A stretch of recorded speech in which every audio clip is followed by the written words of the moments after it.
ఈ ట్రంప్ పూర్తిగా పిచ్చోడైపోయాడు. నేను ఈ విషయాన్ని ఊరికే చెప్పట్లేదు. ట్రంప్ ప్రెసిడెంట్ ఇండియాపై ఫ్రస్ట్రేషన్తో చేస్తున్న పనులను చూస్తుంటే అలాగే అనిపిస్తుంది.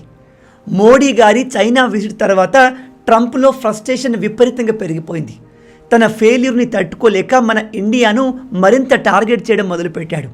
కేవలం ట్రంప్ మాత్రమే కాదు, president White House official trade advisor అయిన ఈ పీటర్ నెవారో అయితే తనకు నోటికొచ్చినట్టుగా ఇండియా గురించి మాట్లాడుతున్నాడు.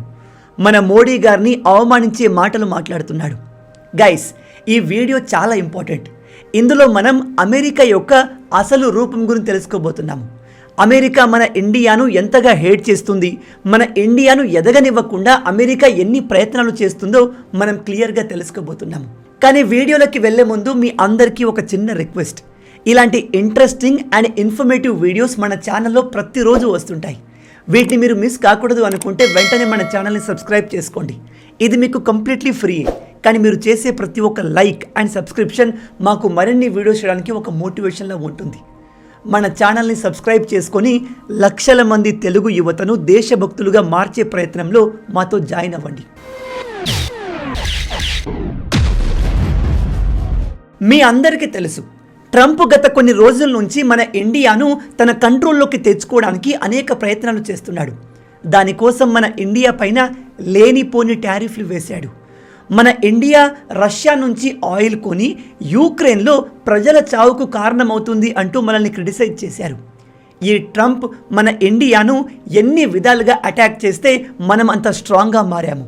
స్ట్రాంగ్గా మారడమే కాదు, అమెరికాను కౌంటర్ చేయడానికి మనం రష్యా చైనాలతో రిలేషన్ని బెటర్ చేసుకున్నాం. కానీ రీసెంట్ మోడీ గారి చైనా విజిట్ తర్వాత ట్రంప్ కంప్లీట్గా పిచ్చోడైపోయాడు. ట్రంప్కి అండ్ అతని వైట్ హౌస్ టీమ్కి మన ఇండియాను టార్గెట్ చేయడానికి ఎటువంటి పాయింట్స్ లేకపోవడంతో ఇక వాళ్ళు మన ప్రధాని మోడీ గారిని, మన దేశాన్ని అవమానించడం మొదలుపెట్టారు.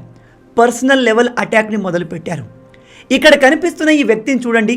వీడి పేరు పీటర్ నెవారో. వీడు ట్రంప్ గవర్నమెంట్లో కీ మెంబర్, వైట్ హౌస్కి అఫీషియల్ ట్రేడ్ అడ్వైజర్. నేను ఇతనికి మర్యాద ఇవ్వకుండా వాడు వీడు అని ఎందుకు అంటున్నాను అంటే, వీడు మన ఇండియా గురించి, మన ప్రధానమంత్రి మోడీ గారి గురించి మాట్లాడిన మాటలు చాలా అవమానకరంగా ఉన్నాయి. మీ అందరికీ తెలిసిందే, మన దేశానికి రెస్పెక్ట్ ఇవ్వని వాడికి నేను రెస్పెక్ట్ ఇవ్వను. ఇది నా పాలసీ. వీడు చెప్తున్నాడు, ఇండియా రష్యా నుంచి ఆయిల్ని ఎందుకు కొంటుంది, ఇండియాకు ఏం అవసరం, అమెరికా చెప్పినట్టుగా రష్యా నుంచి ఆయిల్ కొనడం ఆపేస్తే సరిపోతుంది కదా, ఇండియా ప్రపంచంలోనే బిగ్గెస్ట్ డెమోక్రసీ. అలాంటప్పుడు మోడీ పుతిన్ అండ్ షీ జిన్పింగ్తో ఎందుకు బెడ్ షేర్ చేసుకుంటున్నాడు అంటూ చాలా చీప్ మాటలు మాట్లాడాడు. ఇక్కడ మనకు అమెరికా ఫ్రస్ట్రేషన్ చాలా క్లియర్గా కనిపిస్తుంది. అయినా మన ఇండియా ఎక్కడ ఆయిల్ కొనాలి, ఎవరితో ఫ్రెండ్షిప్ చేయాలి అని చెప్పడానికి ఈ లుచ్చగాడెవడు? నువ్వు వైట్ హౌస్కి తోపు కావచ్చు, కానీ ఇండియా గురించి, ఇండియన్ ప్రైమ్ మినిస్టర్ గురించి నోటికొచ్చినట్టుగా వాగితే దవడ వాసిపోతుంది. వీడు ఇక్కడితోనే ఆగలేదు. మీ అందరికీ తెలుసు, మన ఇండియాకి ఉన్న అతిపెద్ద వీక్నెస్ క్యాస్ట్ సిస్టమ్. నిజం చెప్పాలంటే సనాతన ధర్మం ప్రకారం మనిషి చేసే పనిని బట్టి వాళ్ళను డిఫరెంట్ కేటగిరీస్లో డివైడ్ చేశారు. కులాలు బ్రిటిష్ వాళ్ళు కావాలని క్రియేట్ చేసింది. మనల్ని డివైడ్ చేసి రూల్ చేయడానికి తీసుకువచ్చిందే ఈ క్యాస్ట్ సిస్టమ్. దురదృష్టవశాత్తు మన ఇండియాలో ఇప్పటికీ బాగా చదువుకున్న వాళ్ళు కూడా క్యాస్ట్ ట్రాప్లో పడి నాది ఈ కులం, నీది ఆ కులం అంటూ పిచ్చోలలాగా గొడవ పడుతున్నారు. ఇక్కడ నేను క్యాస్ట్ గురించి ఎందుకు మాట్లాడుతున్నాను అంటే, అమెరికాకు ఇండియాను డిస్టర్బ్ చేయడానికి, క్రిటిసైజ్ చేయడానికి ఏ ఆప్షన్ లేకపోయేసరికి రష్యా నుంచి ఇండియా ఎక్కువగా ఆయిల్ కొనడం ద్వారా మేజర్గా లాభపడుతుంది బ్రాహ్మిన్స్ అని చెప్తున్నాడు. ఎస్, మీరు విన్నది కరెక్టే. ఒక అమెరికా వాడు మన ఇండియాలో రష్యన్ ఆయిల్ ద్వారా బ్రాహ్మణులు బాగా ప్రాఫిట్ సంపాదిస్తున్నారు అని చెప్తున్నాడు. అంటే ఇక్కడ ఈ చిల్లరగాడు చాలా క్లియర్గా ఇండియాలో కులాల టాపిక్ని తెచ్చి డిస్టర్బెన్స్ని క్రియేట్ చేయాలి అనుకుంటున్నాడు. మరి వీడు చెప్పింది నిజమా అంటే నో, కంప్లీట్గా అబద్ధం. ఎందుకంటే గత 3 సంవత్సరాలుగా మనం రష్యా నుంచి ఇంపోర్ట్ చేసుకున్న ఆయిల్ డేటాను చూస్తే అందులో మేజర్ పోర్షన్ గవర్నమెంట్ ఆర్గనైజేషన్ దగ్గరికి వెళ్ళింది. అంటే రష్యన్ ఆయిల్ ద్వారా ఎక్కువగా లాభపడింది మన గవర్నమెంట్. ఆ తర్వాత రిలయన్స్ ఇండస్ట్రీకి కొద్ది పోర్షన్ ఆఫ్ క్రూడ్ ఆయిల్ పోతుంది. కానీ ముఖేష్ అంబానీ బ్రాహ్మిన్ కాదు. ఇప్పుడు మీలో చాలామంది అదానీ అని చెప్పొచ్చు. అలాంటి వాళ్ళకి చెప్తున్నాను, అదానీ కూడా బ్రాహ్మణుడు కాదు, వైట్ హౌస్లో ఒక ఇంపార్టెంట్ పొజిషన్లో ఉండే వ్యక్తి ఇలాంటి లో లెవెల్ స్టేట్మెంట్ ఎందుకు ఇచ్చాడు అంటే వీడు మన ఇండియాలో డిస్టర్బెన్స్ క్రియేట్ చేయాలి అనుకుంటున్నాడు. బాధాకరమైన విషయం ఏమిటంటే వీడు కొద్దిపాటి సక్సెస్ అయ్యాడు కూడా. మీ అందరికీ తెలుసు, మన దేశంలో ఉన్న అపోజిషన్ పార్టీలు మోడీ గారిపై హేట్తో మెల్లమెల్లగా కంప్లీట్ యాంటీ ఇండియాగా మారుతున్నాయి. వాళ్ళు చేసే పనులు, మాట్లాడే మాటలు అన్నీ యాంటీ ఇండియాగానే ఉంటున్నాయి. కొంతమంది అపోజిషన్ పార్టీలోని నాయకులు ఈ పీటర్ నెవారో చెప్పింది నిజమే అంటూ లాజిక్ లేకుండా మాట్లాడుతున్నారు. వీళ్ళు మన ఇండియాలో ఉంటూ ఇండియా కోసం పనిచేస్తున్నారా, ఇండియాకు అగెన్స్ట్గా పనిచేస్తున్నారా అర్థం కాదు. ఇక్కడ మీరు అర్థం చేసుకోవాల్సిన విషయం ఏమిటంటే మన ఇండియాను హర్ట్ చేయడానికి అమెరికా ఎంతపు నీచపు పనైనా చేస్తుంది. వీళ్ళు ఇండియాను ఎలా డివైడ్ చేయాలి, ఇండియాలో వైలెన్స్ని ఎలా క్రియేట్ చేయాలి అని పక్కగా ప్లాన్ చేసి కులాల గురించి మాట్లాడుతున్నట్టుగా అనిపిస్తుంది. బంగ్లాదేశ్లో షేక్ హసీనా గవర్నమెంట్ ఒక్కసారిగా ఎలా కుప్పకూలింది అనుకుంటున్నారు? బంగ్లాదేశ్లో జరిగిన ఈ పూర్తి డ్రామా వెనుక అమెరికా CIA ఉంది అని ఇప్పటికీ చాలామంది చెప్తారు. అమెరికా మన ఇండియాతోనే కాదు, ప్రపంచవ్యాప్తంగా అనేక దేశాలతో ఇలా చేసింది. ఏ దేశమైతే అమెరికాకు అగెన్స్ట్గా వెళ్తుందో వాళ్ళు ఆ దేశంలో ఏదో ఒక రకంగా డిస్టర్బెన్స్ క్రియేట్ చేసి అక్కడి గవర్నమెంట్ని పడిపోయేలా చేస్తారు. వాళ్లకు ఫేవర్గా ఉండే నాయకుడిని పవర్లోకి వచ్చేలాగా చేస్తారు. రేపు ట్రంప్ గవర్నమెంట్ ప్రజెంట్ మన ఇండియాలో ఉన్న అపోజిషన్ పార్టీకి ఫుల్ సపోర్ట్ ఇచ్చి కావలసినంత డబ్బు పడేసి మోడీని తొలగించే ప్రయత్నం చేయొచ్చు ఏంటి? ఆల్రెడీ ప్రజెంట్ అపోజిషన్ పార్టీలు మాట్లాడుతున్న మాటలు చూస్తుంటే ఆ ప్లాన్ అమల్లో ఉన్నట్టుగా అనిపిస్తుంది. ఇంకో ఇంపార్టెంట్ విషయం ఏమిటంటే అమెరికా మనపైన 50% టారిఫ్ని వేసింది. అయినా కూడా ఇండియా అమెరికాకు లొంగకుండా సొంత నిర్ణయాలు తీసుకుంటుంది. అయితే అమెరికా టారిఫ్ ఇప్పుడు ఇండియాను పూర్తిగా ఎఫెక్ట్ చేయట్లేదు అని ఈ ట్రంప్ గాడు యూరప్ దేశాల్ని కూడా ఇండియా పైన మాలాగే మీరు టారిఫ్ వేయండి అంటూ బెదిరిస్తున్నాడు. రేపు యూరప్ దేశాలు కూడా మన ఇండియా పైన ట్రంప్ మాట విని టారిఫ్ వేస్తే దాని ఎఫెక్ట్ ఇండియా పైన ఖచ్చితంగా ఉంటుంది. కానీ యూరప్ దేశాలు ఈ ట్రంప్ గాడి మాటలు వింటాయా లేదా అనేది మనం వేచి చూడాలి. ఇక ఇది ఇంపార్టెంట్ విషయం, జాగ్రత్తగా వినండి.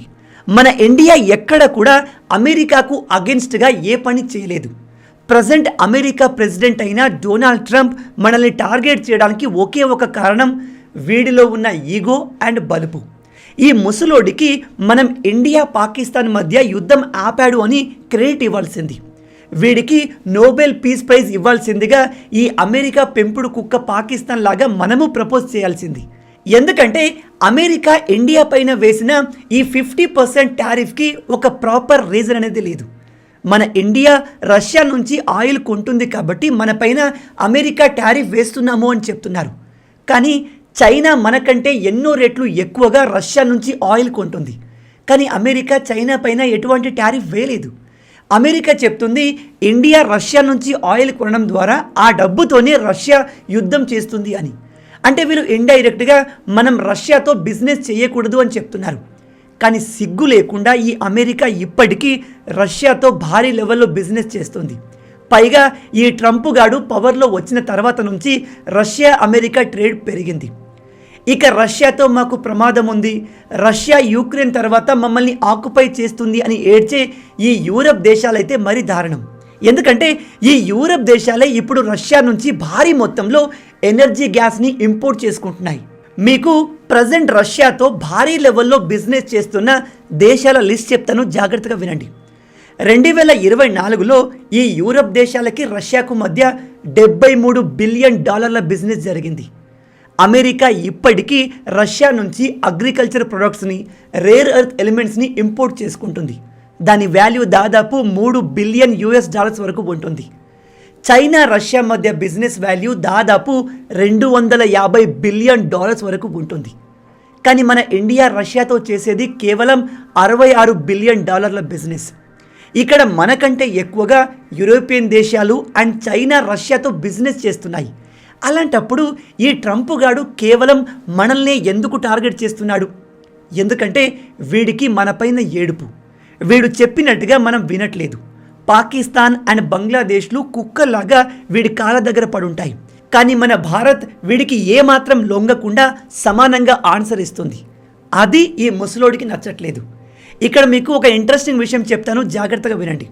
ప్రజెంట్ ఈ గొడవంతా జరుగుతుంది రష్యా యుక్రెయిన్ యుద్ధం కోసమే కదా. అయితే రష్యాతో యుద్ధం చేస్తున్న యుక్రెయిన్ మన ఇండియా నుంచి భారీ మొత్తంలో డీజిల్ని కొంటుంది.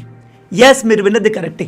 యుక్రెయిన్ ప్రపంచంలోని అన్ని దేశాల కంటే ఎక్కువగా డీజిల్ ఇండియా నుంచి కొంటుంది, దాదాపు 15%. యుద్ధంలో పార్టిసిపేట్ చేస్తున్న యుక్రెయిన్కే మనతో ప్రాబ్లం లేదు. అలాంటప్పుడు మధ్యలో ఈ ముసలోడి గోలేంటి? ఈ ట్రంప్ గాడు మన ఇండియాను బాగా పర్సనల్గా తీసుకున్నాడు. ఎలాగైనా వీడు మన పైన పగ తీర్చుకోవడానికి విశ్వ ప్రయత్నాలు చేస్తున్నాడు. ఇప్పుడు యూరప్ దేశాల్ని కూడా మన పైన అమెరికా లాగా శాంక్షన్స్ వేయమని చెప్తున్నాడు. మరి యూరప్ దేశాలు వీడి మాట వింటాయా లేదా అనేది మనం వేచి చూడాలి. ఈ వీడియో చూస్తున్న దేశభక్తులందరికీ చెప్తున్నాను, రాబోయే రోజుల్లో అమెరికా ఇండియా పైన ఇంకా కొత్త కొత్త ప్రయోగాలు చేయబోతుంది. వాళ్ళు మన ఇండియాలో డిస్టర్బెన్స్ని క్రియేట్ చేసే ప్రయత్నం చేయబోతున్నారు. దురదృష్టవశాత్తు ఈ విషయంలో అమెరికాకు సపోర్ట్ చేసే చాలామంది మన ఇండియాలోనే ఉన్నారు. వాళ్ళు మీకు పొలిటీషియన్స్ల రూపంలో, జర్నలిస్టుల రూపంలో, యూట్యూబర్ల రూపంలో కనిపిస్తూనే ఉంటారు. వీళ్ళు మన దేశంలో ఉంటూ మనపైనే ప్రాపగండా చేసే ప్రయత్నం చేస్తారు. మోడీని టార్గెట్ చేస్తూ ఇండియాను వీక్గా చూపించే ప్రయత్నం చేస్తారు. అలాంటి ప్రాపగండాలో మీరు పడకండి. మీకు మన ఇండియా గురించి ఏదైనా నెగిటివ్ న్యూస్ కనిపించినా, ఎవరైనా మన ఇండియా గురించి నెగిటివ్గా మాట్లాడుతూ కనిపించినా వెంటనే నమ్మకండి. ఫ్యాక్ట్ చెక్ చేయండి. సొంతంగా రీసెర్చ్ చేసి నిజాన్ని తెలుసుకునే ప్రయత్నం చేయండి. ఎందుకంటే ఈ కాలంలో ఒక దేశాన్ని పడగొట్టడానికి ఉపయోగించే major weapon misinformation and social media propaganda. దీంతో దేశ ప్రజల్ని డిస్టర్బ్ చేయగలిగితే మెల్లగా ఆ దేశమే నాశనం అయిపోతుంది. దానికి బెస్ట్ ఎగ్జాంపుల్ ఈ బంగ్లాదేశ్. ప్రపంచంలోనే మోస్ట్ పవర్ఫుల్ కంట్రీ అయిన అమెరికా ఇప్పుడు మన ఇండియాను టార్గెట్ చేస్తుంది. ఇలాంటి సమయంలో మనందరం ఏకమై మన దేశానికి సపోర్ట్గా నిలబడాలి. అందుకోసం ఇకపై నుంచి మీరు ఏ షాపింగ్ చేసినా, ఎటువంటి వస్తువులు కొన్నా మేడ్ ఇన్ ఇండియా వస్తువులు కొనేందుకు ట్రై చేయండి. మేక్ ఇన్ ఇండియాకు సపోర్ట్ని అందించండి. మనమంతా ఏకమై మన దేశాన్ని స్ట్రాంగ్ చేస్తేనే ఇలాంటి శత్రువుల్ని ఎదురించి నిలబడగలం. కాబట్టి let's all unite and by only made in India products. Japan, south Korea, China లాంటి దేశాలు ఇప్పుడు మనకన్నా అభివృద్ధి చెందాయి అంటే దానికి ఒక మేజర్ కారణం అక్కడి ప్రజల్లో దేశభక్తి మనకన్నా ఎక్కువగా ఉంటుంది. జపాన్లో ప్రజలు ముందుగా వాళ్ళ దేశీయ కంపెనీలకు సపోర్ట్ చేస్తారు. సౌత్ కొరియాలో కూడా అక్కడి ప్రజలు ముందు ఆ దేశంలోని కంపెనీ వస్తువులకు ప్రయారిటీ ఇస్తారు. ఆ తర్వాతే విదేశీ కంపెనీ వస్తువులు కొంటారు. అందుకే ఆ దేశాలు వేగంగా డెవలప్ అవ్వగలిగాయి. నిజం చెప్తున్నాను, మన ఇండియాలో కూడా, మన భారతీయుల్లో కూడా ఇలాంటి మార్పు వస్తే మన ఇండియా డెవలప్ అవ్వడానికి పెద్దగా సమయం పట్టదు. ఆల్రెడీ ఆ మూమెంట్ మన దేశంలో స్టార్ట్ అయింది అనుకుంటున్నాను. దీని గురించి మీరేమనుకుంటున్నారు?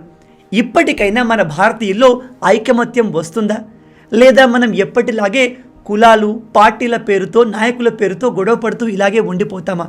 మీ ఒపీనియన్ని తప్పకుండా కింద కామెంట్లో మాతో షేర్ చేయండి. అలాగే ఈ ట్రంప్ మన ఇండియాను ఇంతగా టార్గెట్ చేస్తున్నాడు కాబట్టి మనం తిరిగి ఏం చేస్తే వీడి పొగరు అణుగుతుంది? ఇండియా కూడా అమెరికన్ వస్తువులపైన రిటాలియేటరీ టారిఫ్ వేస్తే బాగుంటుందా? అమెరికాలోని బిగ్గెస్ట్ కంపెనీస్ అయిన X, Facebook, Google, YouTube, Instagram ఇవన్నీ ఇండియన్ యూజర్స్ నుంచి లక్షల కోట్ల రూపాయలు సంపాదిస్తున్నాయి. ఈ కంపెనీ సర్వీసుల పైన కూడా మనం టారిఫ్ వేయడం మొదలు పెడితే ఎలా ఉంటుంది? ఎందుకంటే ఈ కంపెనీలకు మేజర్గా రెవెన్యూ వచ్చేది మన ఇండియా నుంచే. మనం ఈ కంపెనీస్ని ఎఫెక్ట్ చేయగలిగితే ట్రంపే కాదు, వాడి కంప్లీట్ గవర్నమెంట్ దిగొస్తుంది. దీని గురించి మీరేమనుకుంటున్నారు? మొత్తంగా ఇవి ఈ వీడియోకి సంబంధించిన పూర్తి విషయాలు. ఈ వీడియో మీకు నచ్చింది అనుకుంటున్నాను. నచ్చితే అలా ఊరికే చూసి వెళ్ళిపోకుండా వీడియోని లైక్ చేసి మన ఛానల్ని సబ్స్క్రైబ్ చేసుకోండి. రాబోయే వీడియోలో ఇంకో ఇంట్రెస్టింగ్ టాపిక్తో మళ్ళీ కలుద్దాం. అంటిల్ దెన్, జై హింద్.